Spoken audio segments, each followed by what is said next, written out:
Dans Éphésiens 6, Paul nous exhorte à être forts dans le Seigneur et par sa force toute puissante. Or, comme nous avons besoin de force, car souvent nous ne pouvons presque plus résister, il faut que nous soyons forts. Comment arriverons-nous à être fortifiés en esprit? Paul nous le dit, puissamment fortifiés par le Saint-Esprit dans l'homme intérieur. Éphésiens 3, 16.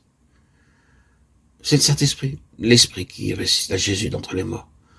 Ce même Esprit Saint qui est dans notre esprit pour nous fortifier puissamment dans l'homme intérieur, qui vivifiera aussi nos corps mortels par son esprit demeurant en nous.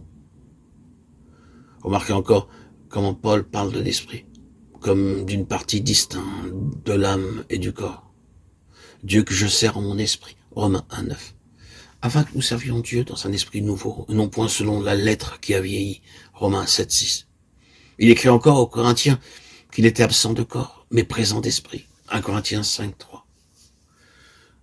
Vous et mon esprit étant assemblés avec la puissance de notre Seigneur Jésus-Christ, 1 Corinthiens 5, 4.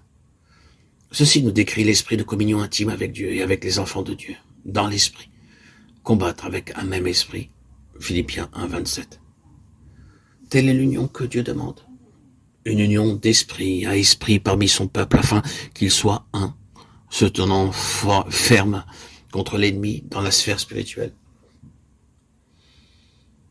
Vous verrez toujours parmi ceux qui vivent dans ce degré de la vie spirituelle une merveilleuse unité d'esprit, même s'ils habitent aux extrémités de la terre.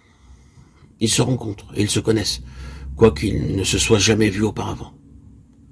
Il y a une parfaite unité d'esprit entre eux, afin que tous ne soient qu'un, comme toi, ô Père, tu es en moi, et que je suis en toi. Jean 17, 21. Telle est l'unité d'esprit en Dieu. Paul écrivait, je n'eus point l'esprit en repos, parce que je n'y trouvais pas Tite et mon frère. 2 Corinthiens 2, 3. Il ne disait pas que son cœur ou que son intelligence, mais que son esprit n'était pas en repos. Nous voyons comment Paul vivait, agissait, travaillait dans l'esprit. Et encore dans Romains 8, nous lisons, ceux qui sont conduits par la chair s'affectionnent aux choses de la chair. Mais ceux qui sont conduits par l'esprit s'affectionnent aux choses de l'esprit. Vivez-vous selon votre âme ou selon votre esprit? Ceux qui vivent selon la chair sont ceux qui, en pensée, en acte, vivent selon les affections de la chair. Tandis que ceux qui vivent selon l'esprit pensent aux choses de l'esprit. La vie de l'esprit, la joie de l'esprit, l'impulsion de l'esprit, la liberté de l'esprit.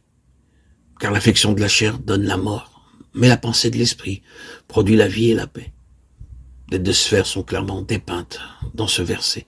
L'âme dominée par la chair, la sphère terrestre, ou bien l'âme dominée par l'esprit, la sphère céleste.